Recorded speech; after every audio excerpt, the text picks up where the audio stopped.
머릿말. 일반적으로 많은 사람들이 복음을 자주 말하면서도 정작 그 복음의 뜻과 중요성을 간과하는 경우가 많은 것이 사실이다.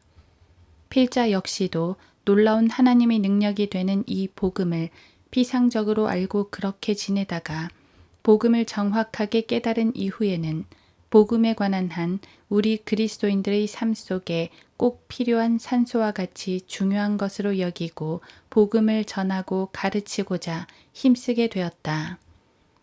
누구라도 그렇듯이 어떤 것이 귀하고 소중하다고 여기게 되면 그것들의 열정을 쏟게 마련인데 사도 바울이 몸소 우리에게 본을 보여주었고 그 복음의 가치를 잘 알려주었다. 그래서 지금의 우리가 존재하고 있는 것이다. 내가 그리스도의 복음을 부끄러워하지 아니하노니 이는 이 복음이 믿는 모든 사람을 구원에 이르게 하는 하나님의 능력이 됨이라. 첫째는 유대인에게요 또한 헬라인에게로다. 로마서 1장 16절. 이처럼 복음이 하나님의 능력이라고 믿는 사람이라면 결코 복음에 대해서 소홀히 하지 않을 것이다. 그래서 사람들이 복음 전파자들의 대열에 가담하여 때로는 신랄함과 영광과 오욕으로서 또 악평과 호평으로써 복음을 전파했고 지금에 이르게 된 것이다.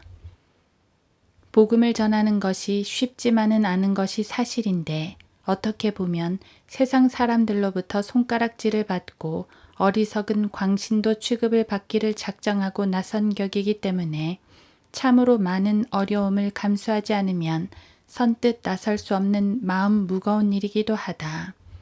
그러나 성경은 십자가를 전파하는 것이 멸망하는 자들에게는 어리석은 것이지만 구원을 받은 우리에게는 하나님의 능력이 된다고 격려하신다.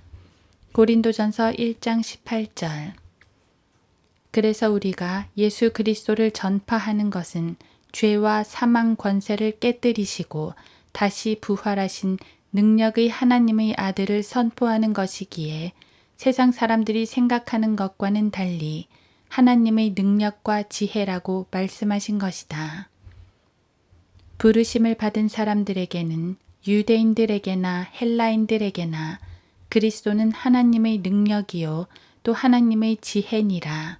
고린도전서 1장 24절. 그렇다. 성경이 그렇게 말씀하신다면 우리는 복음을 정확히 깨닫고 복음 전파자의 삶을 사는 것이 참으로 영광스러운 특권이라는 사실을 깨닫게 되고 그 일을 기쁨으로 하게 될 것이다. 분명히 복음은 지옥으로 향하는 불쌍한 사람들의 혼을 하나님께로 이겨오는 능력이 있으므로 그 일을 해야만 하고 열매로 하나님께 영광을 돌려드려야 한다.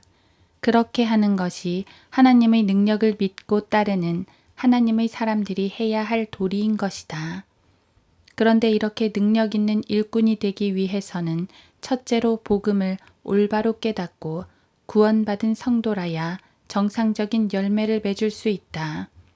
그렇지 못하면 열정만 앞세워 자칫 다른 복음을 전해서 소경이 소경을 인도하는 꼴이 되기 때문에 주의하지 않으면 안 된다. 거듭난 그리스도인이 복음에 관한 올바른 지식과 함께 성경적 진리의 지식으로 무장되어 있다면 그는 교회 안에서 바른 섬김으로 열매를 맺고 그리스도의 몸 안에서 자신의 몫을 다하게 된다. 이 책은 복음 이렇게 전해보세요의 후속편으로 구원과 복음 전파의 양상과 바른 섬김에 필요한 진리의 지식들을 간략하게 정리한 책이다. 필자가 바라는 것은 이 책을 통하여 교회에 출석은 하고 있지만 아직 구원에 대해서 잘 몰랐기에 구원받지 못한 사람이라면 예수 그리스도를 영접하여 구원받기를 바라고 요한복음 1장 12절. 구원받은 성도들은 바른 진리의 지식으로 온전한 섬김의 역사가 있기를 바란다. 주 예수여 어서 오시옵소서. 무익한 종 박재권.